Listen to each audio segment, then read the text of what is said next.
Hello বন্ধুরা, আপনাদের জন্য আবার একটা নতুন ভিডিও নিয়ে হাজির হলাম। বাচ্চাটা টি10-এ অ্যাডমিশন হয়েছে। অক্সিজেন 1 ঘন্টা দেওয়া হয়েছিল, অক্সিজেন খোলা হয়ে গেছে। আপনাদের জন্য নতুন নতুন ভিডিও বানাতে সাহায্য করুন। যদি কোনো ত্রুটি থাকে একটু কমেন্টে বলবেন, আমার ভিডিওটা শেয়ার করবেন, কমেন্ট করবেন।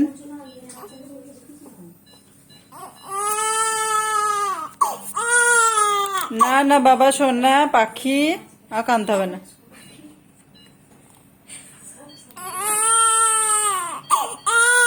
না না না না না,